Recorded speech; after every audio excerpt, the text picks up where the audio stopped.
I've never had any plan in my life. I just hit the ball that comes to me. This damage has been on for over 100 years. We are on the verge of desertification. This is a crime against humanity.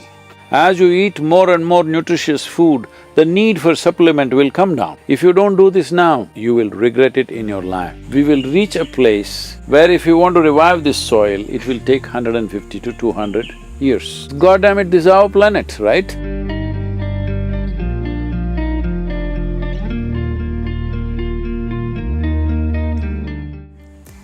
So our work revolves quite around food. So some of the questions that we want to ask you to do with soil are also in connection with food.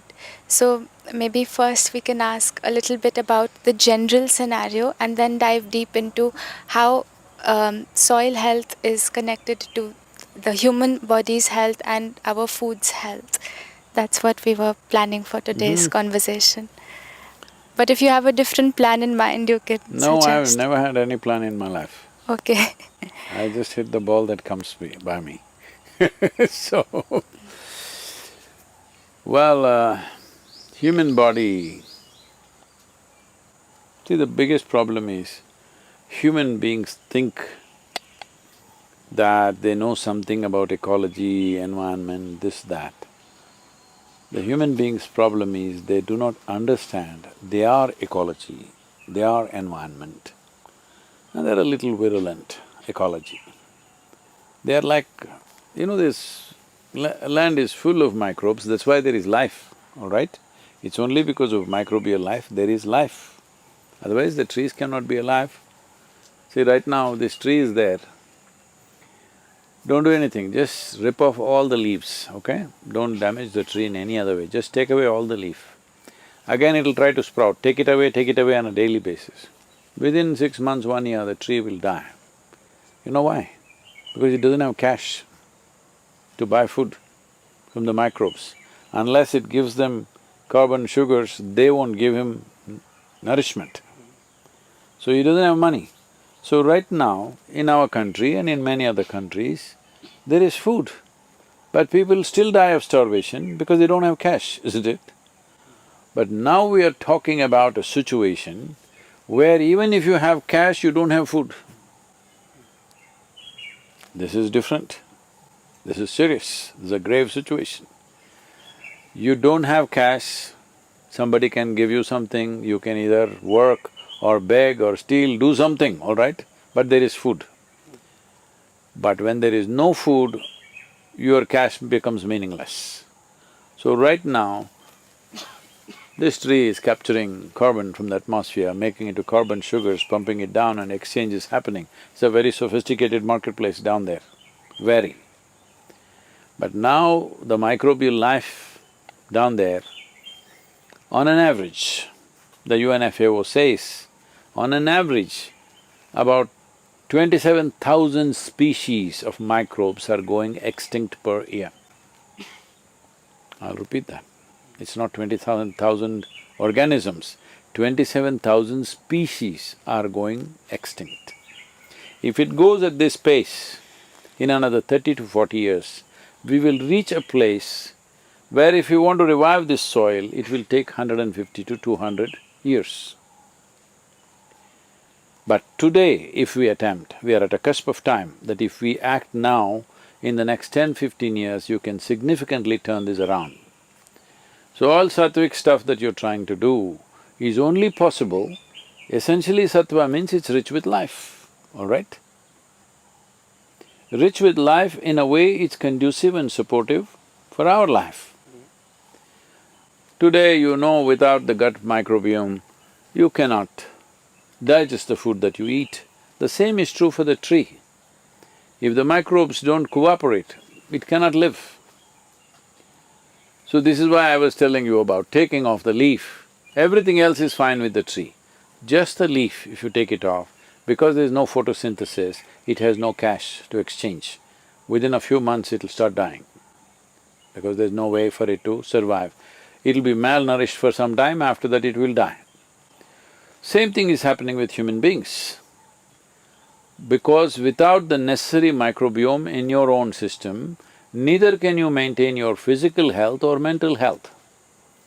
There is enough study today to show you how your mental health and nutritional values are directly related. And there are microbiome, microbiome activity which which helps secretion of serotonin, which manages human moods and emotions within themselves, how you experience life. Not just that, if you go into something more fundamental, see, in your body, only 40% is your parental genetics. 60% you're just microbes. That's what it is. So when 60% of your physical content itself is this, if you still don't understand that this is a part of this, even in evolutionary terms, your body is just a reflection of this soil. This is just a consequence of what's happening in the soil, that's how we have evolved into this. This complex mechanism called human being has become a reality because of trillions of microbes which are functioning in a certain way and creating a complex chemistry out of the whole thing. Otherwise this cannot happen, whether it's plant life, animal life, everything. You look at anything, whether it's a worm, insect, bird, animal, man, woman, tree, everything is just soil, isn't it? Question is only, will we get it when we are alive or will we get it when somebody buries us down? When we are buried, we understand, we are part of the soil. A bit late, that's all. I'm just trying to see that it happens a little sooner than that. Because if we, as a generation, if we don't do it now, we will regret this. In another 2 decades, we will have serious regret. So there's lots of life which we can't see out in the soil. Most of the life you cannot see. And lots of life inside here which decides how our health Not just is. there, it's everywhere, even in your brains. Everywhere. What is the relationship, if we were to tangibly, does that directly affect this? Very much. How does that happen? See, food is one major way. The very air that you breathe is full of microbes. As people start living in more and more sanitized atmospheres, their systems will become weaker and weaker. I don't want to make a statement because it'll be insulting for nations and cultures, I don't want to do that, but you look at it. Which nations are suffering most because of this pandemic? Poorest countries are not suffering so much. It's the richer countries, why? Because they are living isolated from the soil. They are living in a lab-like atmosphere.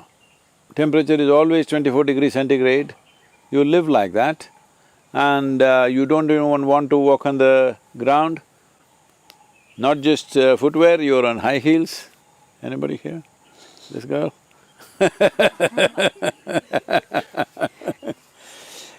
When I say high heels, I'm not giving a commentary on ladies' fashion. I'm saying high heels means you're doing everything possible to live away from the earth, because somewhere your aspiration has become heaven. Really, this is a serious thing. See, if it comes to heaven, now different people, different groups of people, different religions, different cultures have their own different heavens, all right? But we all come from the same soil. We don't know whether you go to heaven or not, you will go back into the soil, that much we are sure, isn't it? So you can address your heaven according to your whims, but this one thing we must do now. Otherwise, I want you to know, even if you're buried, you won't even rot. You understand? In life and death, it won't work without the microbes. How is it happening? Because you think you're separate, that is the problem. I'm telling you, you're just an extension. Right now you're sitting on this furniture, so you don't understand. If you sit on the floor, on the ground, you're just like a anthill sitting there, right? Only thing is, nature's magnanimity allowed you to prance around. If you were made like a tree, if you're rooted into this soil, you would clearly understand you're a part of it. Just because you have the privilege of mobility, you've forgotten. It's not that how does it affect, you are soil, you understand? It's not that There is soil and there is you. You are soil, you're just an outcrop, but you can roll around a little bit like a mud ball. But see how complex life has become. But it's as complex there, it's just in a different form. So Sadhguru, you said 20,000 species. 27. 27,000 species are disappearing every year. Is this a recent phenomena that it started? If yes, what started it? See, it is started in the last 100 years of industrial agriculture. But I would say in the last 35 to 40 years, this industrial level of agriculture has become universal across the world. Earlier it was only in segments in certain countries, but now it's spread everywhere. When I say industrial level of agriculture, whether it's yielding in that scale or not is not the question. See, right now, the organisms here, the only food they can eat is organic content. Where will the organic content come from? Here you see all these leaves, dry leaves falling down. We won't pick it up nor sweep it away. We leave it like that, it'll become part of the soil. It is only the green litter from the trees and other, whether it's grass or bushes, whatever, or the animal waste, which can put organic content into the soil. Do one thing, fly from Coimbatore to Delhi, every 5 minutes you look out of the window. Just tell me how much greenery is left in the country, except Western Ghats and northeastern part of the country. The whole country looks like a brown desert. So where is the organic content? Well, unfortunately, city people are talking, I'm doing compost. City, my vegetable compost is very rich. We know that, but is that a solution? It's very cute of you, you're doing… There's a machine, little machine in your kitchen which can turn vegetable waste into compost in whatever, in a day or so, very cute. But it's not a solution. It may be a solution for your flower garden. It's not a solution for world's agricultural lands, isn't it? In every land, there must be enough organic content being generated. This was naturally happening because every farm had trees and animals, always. No trees, no animals, only tractors. Tractors are plowing anywhere between 12 to 14 inches deep. And most of the life, 87% of the life on this planet depends upon 15 inches of topsoil, it all comes from that. So we're plowing it like this and leaving it open to kill them. So that's why this is happening. You need organic content, that means you need trees and you need animal waste to happen.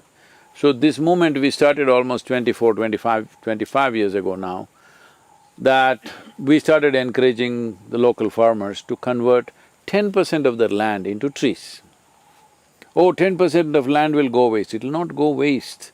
They will also yield something. Apart from that, your remaining 90% will become very enriched because of the trees.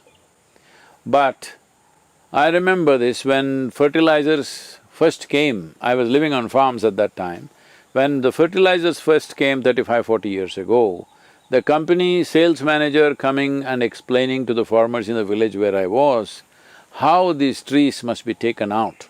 Because if you put fertilizer in the field and you have a tree in the farm, it has aggressive root system, it'll take away all the fertilizer, so cut the trees. Millions and millions of trees across Karnataka and Tamil Nadu and Andhra Pradesh were taken out at that time because everybody thought it's eating up the fertilizer. But they did not understand it is fertilizing the soil all the time. It is loosening the soil structure all the time with its root system. So we are paying the price for this. This damage has been on for over 100 years in many parts of the world. In India, it is, I would say, 35 to 40 years old. In 40 years, we have come to this place where we are, where our organic content is less than 0.5% in 62% of the land, when the minimum set for calling soil as soil is 3%. We are less than 0.5%. We are on the verge of desertification. Already the soil, the agricultural input costs are just going up. I'm telling you, fertilizers have subsidy, electricity has subsidy, everything. If you just take away the subsidy, look at agriculture as a commercial activity, it will fail tomorrow morning, everything will close up, you understand? No farmer will be able to manage his farm without subsidized fertilizer, subsidized electricity, subsidized this and that, minimum price, whatever else, you know. It's all free doles being given.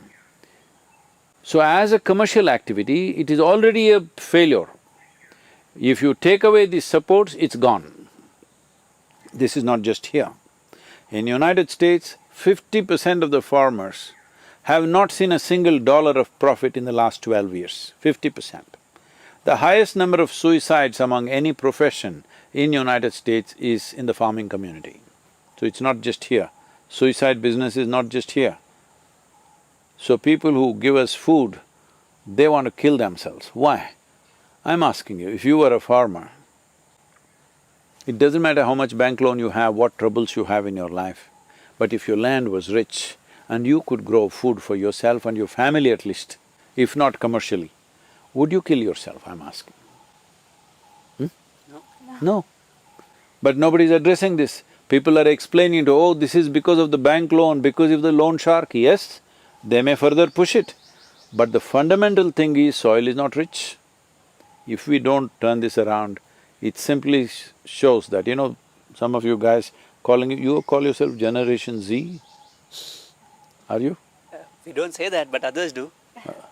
See, Generation Z means it's the last generation, don't let them say it to you. Hello? Are you the last generation? No. But that's what it means. Don't do this. You're not Generation Z. There should never be a Generation Z, isn't it? We must always think how the next generation can flourish, do better than how we have done. That should always be the intent, isn't it? Today, the food that we are eating right now, in terms of soil, we are eating up the food that belongs to the unborn child already. This is a crime against humanity. It's not a simple thing. So, Sadhguru, you spoke of turning this around. We as people living in cities, what can we do that can practically turn this situation around? See if this needs to turn around. Right now, we've kept the ashram like this. Right next door is the Isha Home School. Some 60-70 acres of land, only 340 children we take. No matter what, we don't increase that number. It's a commitment. In United States, we have our center, Isha Institute for Inner Sciences, is 20,000 acres. I've committed 70% for conservation, only 30% we will build. Here also we are maintaining reasonably that kind of proportion. Now I'm doing all this. Next generation may come and do mining here, all right? Can you stop them? Can I stop them after I'm gone? No. So it has to be written into the constitution. This is how it will be.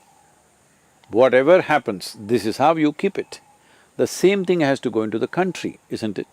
If it's not in the law, then we don't know what they will do tomorrow. That's what we have done, isn't it? From previous generation to this generation, in one generation we've ruined it because there was no law. If there was a law, minimum agriculture content should be… organic content should be there in it, we would have kept it that way. So first and foremost thing is to bring the law. To bring the law, what is needed? Right now, people have not spoken. This is the problem. See, everybody is asking, what can I do? I'll roll up my sleeves and go into my garden. See, this is… you must decide in your life, are you doing things for your personal satisfaction or are you doing things to find a solution? This much we must decide. If it was satisfaction, go every day, meddle with your garden and grow 2 brinjals in your garden and bring it and show, oh, I grew brinjals, farm fresh, organic, you know, people are doing this. I am not trying to discourage that. It's wonderful. As I said, it's cute, but it's not a solution. Solution means 71% of the world's land is under agriculture. Change must happen there, then it is a solution. People are talking climate change, climate change. Right now the sun is going down, let's say at 12 o'clock you stood out there for 1 hour, if I make you stand there, and then let you come under the tree, you understand what is climate change, oof, Yes or no? Yeah. If more land was covered by this leaf which is doing photosynthesis, which is the most phenomenal thing that's happening on this planet right now, because we are living because of photosynthesis, in the sense, I know you're not green. No, I mean to say your skin is not green, I understand that, but in this planet, before photosynthesis started, there was only oxygen in the atmosphere, only little over 1%, 1.2, 1.3 percentage. Today it's 21%. It is because of this, a complex mechanism like you and me can breathe and exist, all the mammals can exist, many higher life forms can exist, only because of 21% oxygen. And this happened only because of photosynthesis.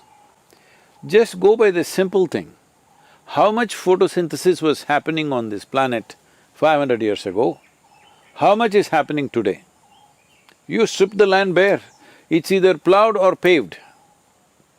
No, more photosynthesis should happen. Whatever, whether it's grasses, bushes, trees, something green and alive.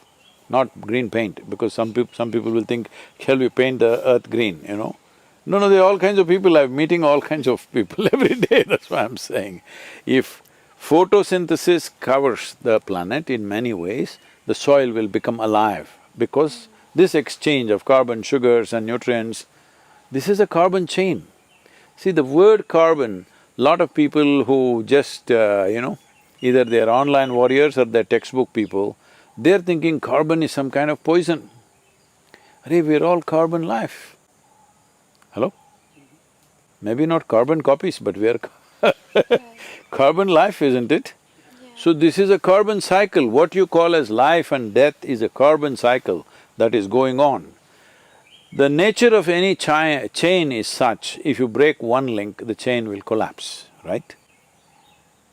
You ever rode a motorcycle? Yes, the scooty.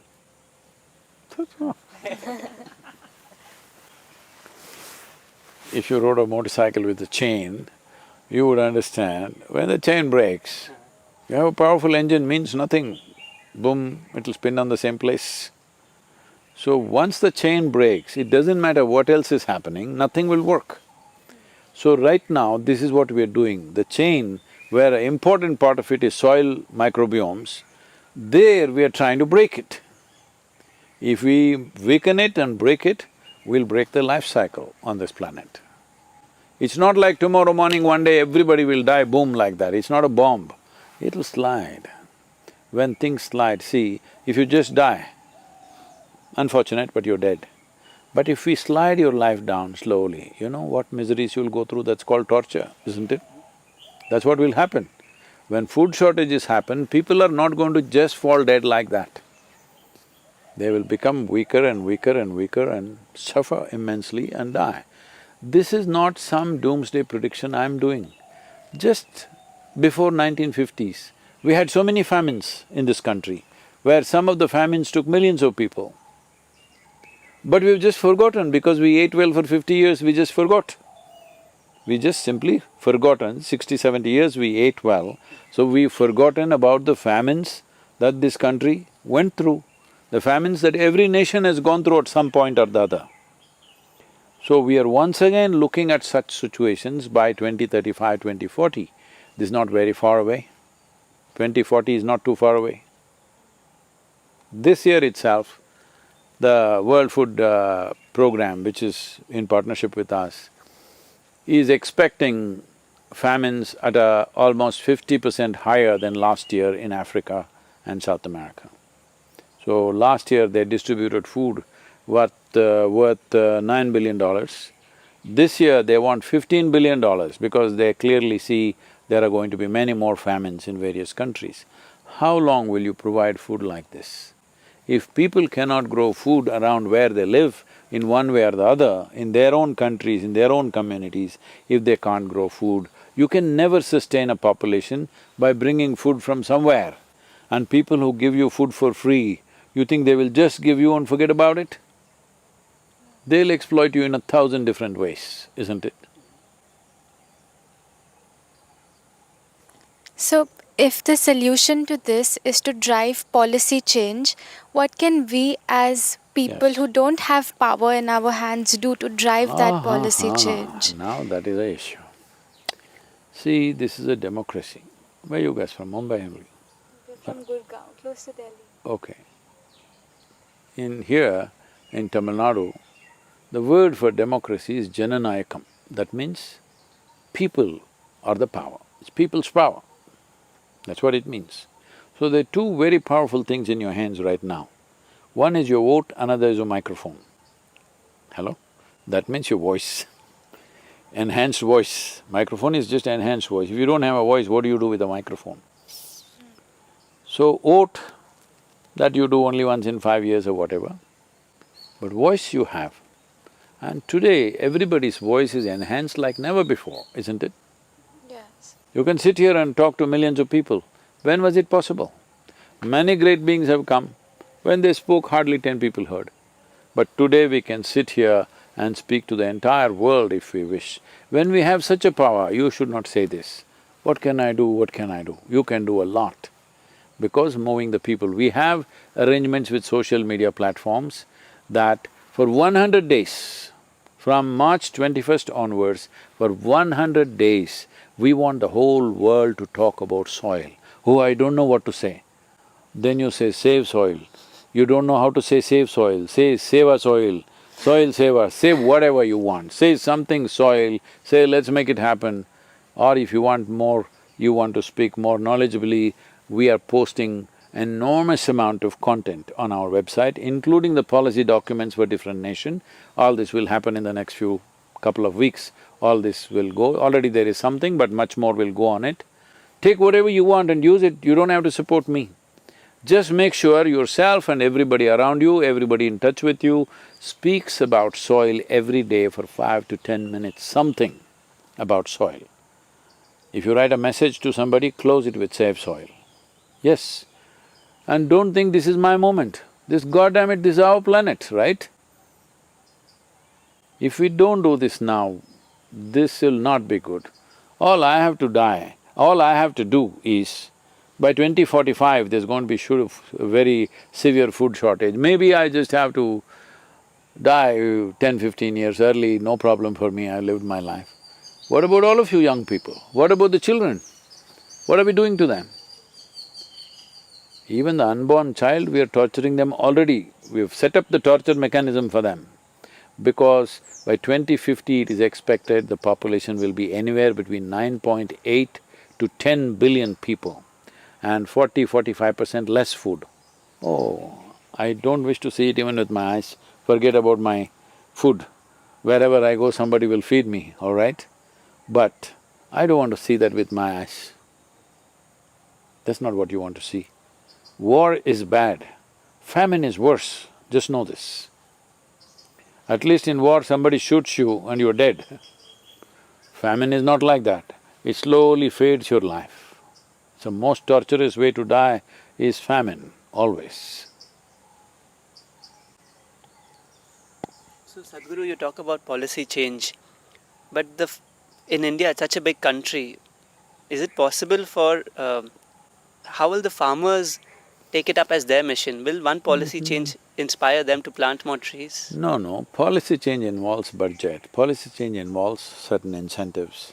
See, right now, after 7.5 years of pushing it around, we got what is called as a growth-based subsidy for the trees in Karnataka. So 125 rupees subsidy per tree, but spread over 4 years. Why this is when you do tree-based agriculture, first 3–4 years, you lose some income. So he gets that. That income is actually better than his crop, what he is losing. What he is losing, little more than that he is getting. But it's growth-based. He has to take pictures of that every year and post it, then only the money goes to his bank account, otherwise it will not go. So now he makes sure the tree is taken care of, the tree is growing. Last year if the tree was this much, he has to show the tree is that much, okay? So growth-based subsidy is there. Like this, incentives are needed. For cover crops, some incentives are needed. to… Suppose I rest my land and regenerate. Right now, let us say, my land has 1% organic content.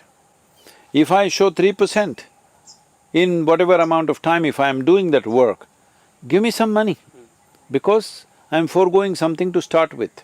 But after a couple of years, that land will yield so much. With the farmer, we are never talking about ecology. We are never talking about the planetary situation. We are not talking about saving the world. It's cruel and obscene to even talk to him about it. With farmer, it's always an economic policy, how it'll benefit him. Once he realizes it benefits him economically, that is the policy. Policy is not about, oh, everybody do it, save the world.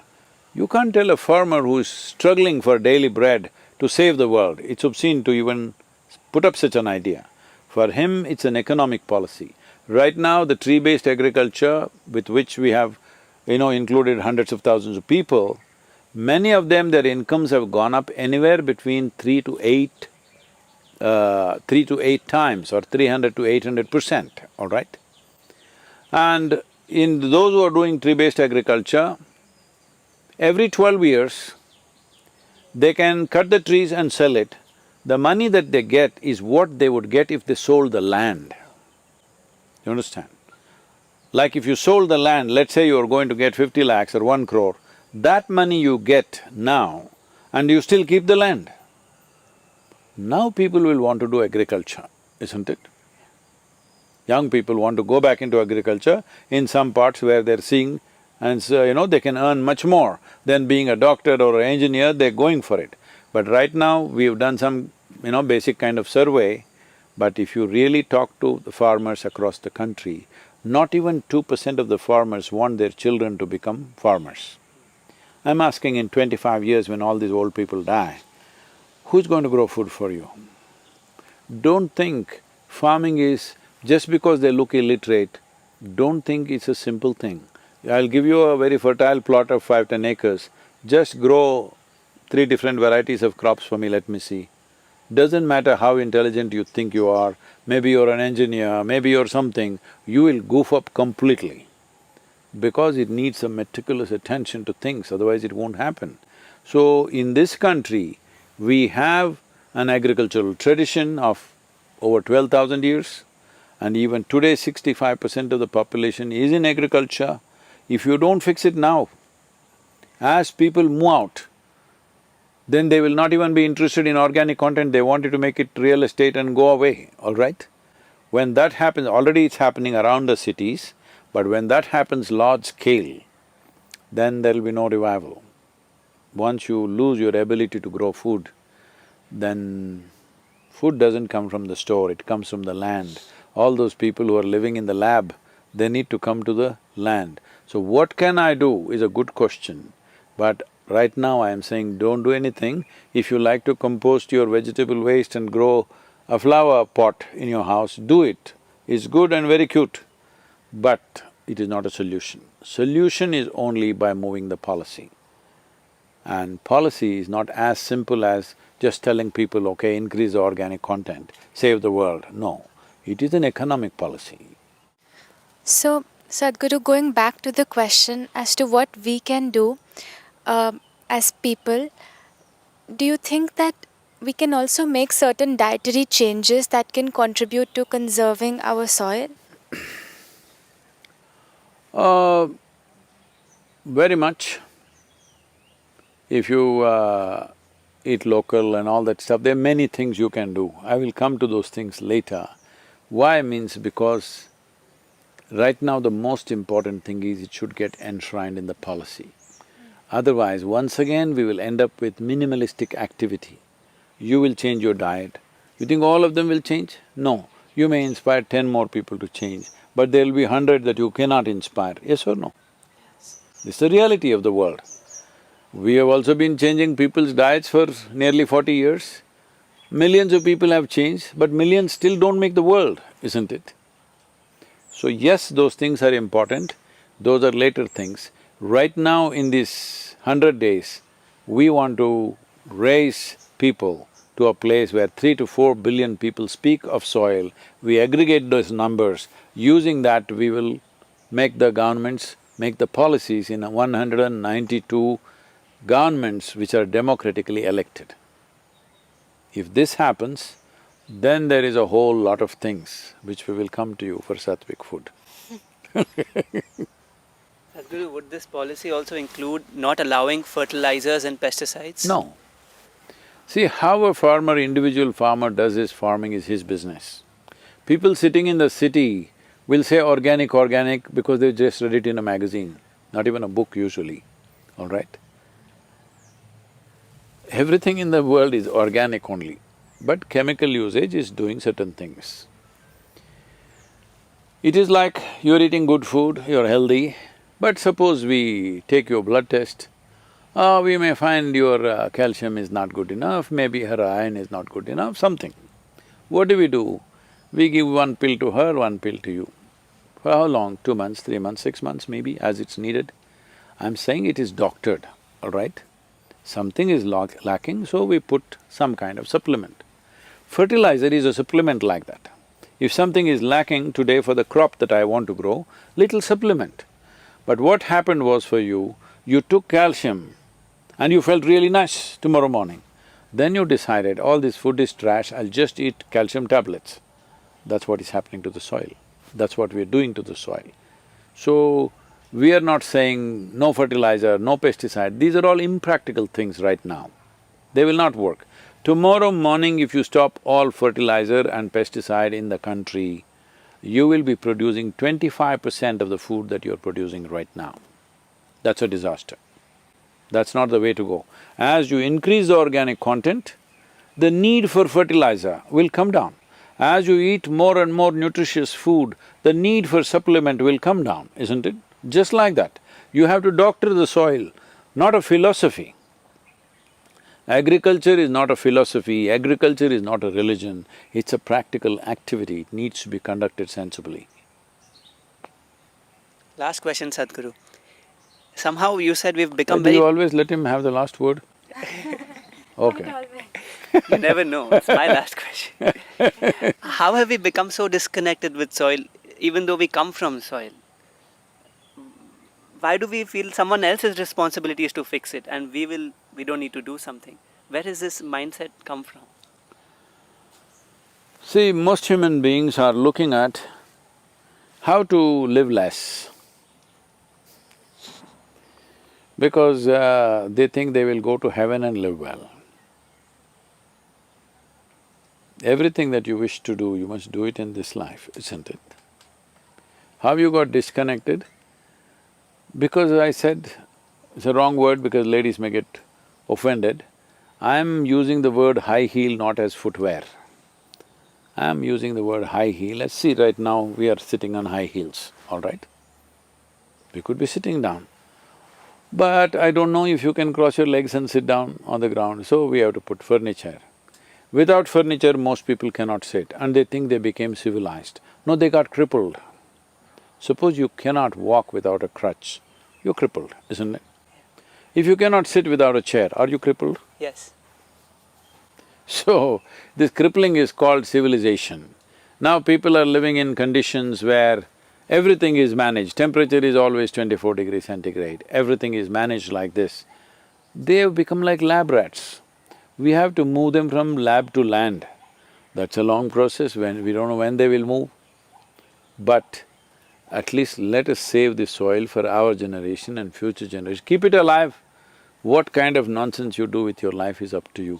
But the fundamental life-making material, please keep it alive. This is a fundamental responsibility. Everybody, all the people who are with you, we're calling them earth buddies, make them into earth buddies, that they dedicate 5 to 10 minutes a day to be on social media platform or stand on top of the roof and shout or go on the street and give out you print your own little pamphlet and give it to people, please do this. If you don't do this now, believe me, you will regret it in your life. This is not… I am not a doomsayer, I am not a negative person who is thinking of terrible things will happen. This is happening already. This is not going to happen, this is already happening. Look at the amount of mental illnesses that you have. WHO is talking about mental illness pandemic. You know what mental illness pandemic means? There was a coronavirus pandemic. What does it mean? If you sit here, you may just catch it, all right? If you breathe, you may catch it. That's what it means. That's what mental illness pandemic means.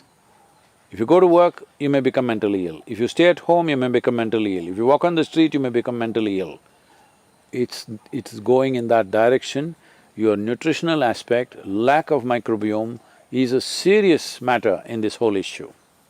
Physical health is another thing. Let's make it happen. Save soil, let's make it happen, say it. Save soil, let's make it happen. That's the last word. Thank you.